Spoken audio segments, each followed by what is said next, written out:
inicio, hasta lo que puedo recordar de cómo empezó esta pulsión o necesidad por hacer arte, es con el dibujo, con la pintura desde niño.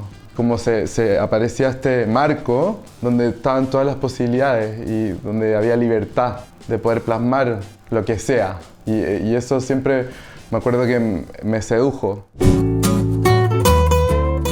La primera instancia en que me acerqué más fue con un curso de pintura al óleo clásico con Cristóbal Andante, cuando estaba como en cuarto medio. Y de ahí, en la decisión de estudiar la carrera, elegí arquitectura porque estaba indeciso y la elección de arte como que no era tanto una elección en ese momento. Y al entrar a arquitectura me siguió pidiendo el seguir haciendo arte.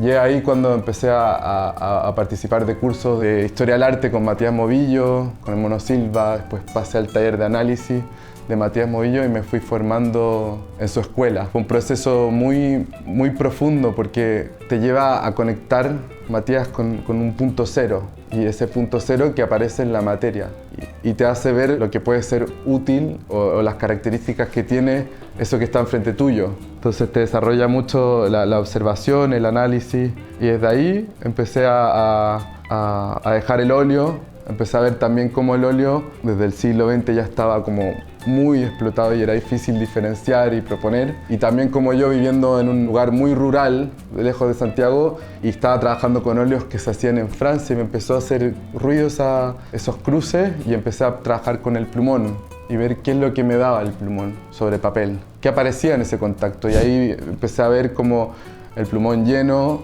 el plumón gastado, todo me iba proponiendo diferencia, el plumón con regla, el plumón sin regla, y de ahí con qué imagen lo asocio. Y así fue un ejercicio muy pedagógico, donde ahí aparece el cartón después y aparece toda la línea de los trabajos de cartón.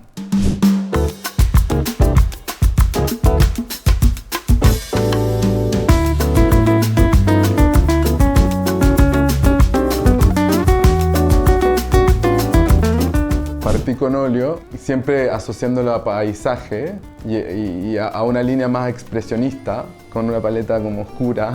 Hay muchos planos que se conjugan. Está el encuentro con la materia, también está la necesidad, la pulsión de uno, de símbolos, de imágenes. Son muchos planos los que se encuentran, entonces siento que con la práctica del óleo fue como una meditación de ir al punto cero. Y con el trapero, aparece la pandemia y se cierran todos los lugares de abastecimiento, las librerías, todo. Y dije, qué ganas de encontrar algo que sea de fácil acceso para poder abastecerme y poder trabajar.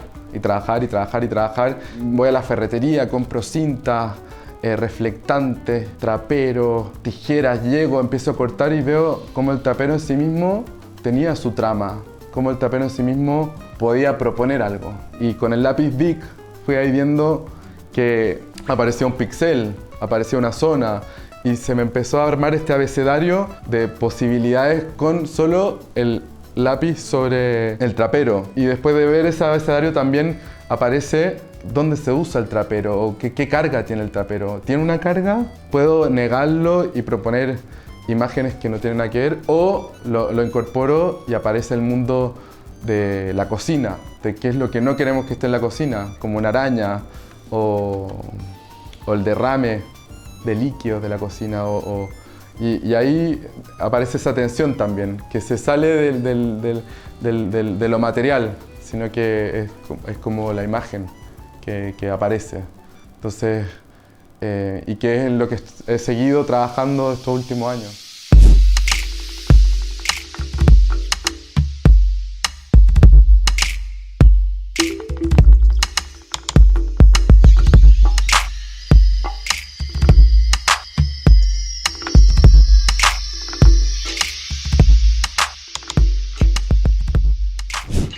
El primer contacto con la naturaleza nace desde mi abuela, desde ver la valoración. Siempre viví con mi abuela y valoraba mucho las plantas, las flores, los árboles, el pasto, como desde las expresiones más macro hasta lo más micro de la naturaleza. Y como creciendo la veía a ella conectada a eso y yo como está en lo de ella. Y después con el tiempo me fue también llegando a mí. como un espacio de inspiración, de hacer y de conexión. Y sentir como la naturaleza te puede hablar de alguna forma o te puede calmar o sentir eso que te sostiene en su silencio y en sus mismas presencias. También al mismo tiempo viendo referentes, siempre viendo la obra de los artistas del impresionismo, ver a Gauguin, que me acuerdo a los 10 años tenía unas reproducciones de Gauguin en la casa y ver esos colores vibrantes, esas naturalezas, me han llevado siempre a dirigirme hacia ella. Como que siento que ahí está todo, ahí está todo.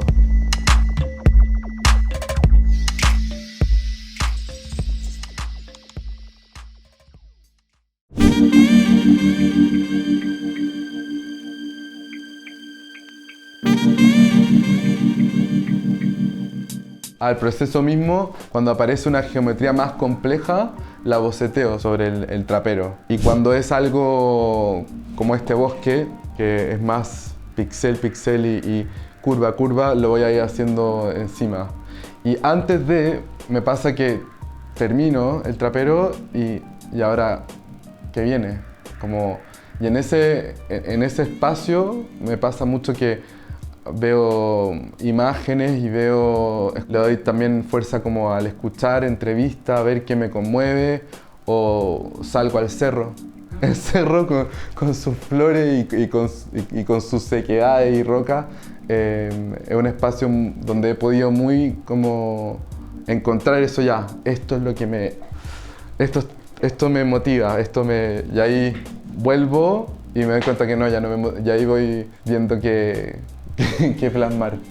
O sea, a ver, lo último que hice está el orificio del trapero, donde va la escoba. Parto de ese centro. ¿Qué va a haber en ese centro? Siento que las trabajo muy en secciones. Y me encanta eso como ya, saltemos al vacío. Y lo terrible es cuando también uno mete mucha hora, está mucha hora y uno se equivoca. Porque ahí, claro, la materia no tiene valor en sí misma, pero lo que tiene valor es el tiempo. Pero es difícil que pase eso porque siempre hay otros caminos, aparecen otros caminos y ese error es una posibilidad, es una ventaja y un nuevo estrato en ese abecedario de posibilidades visuales.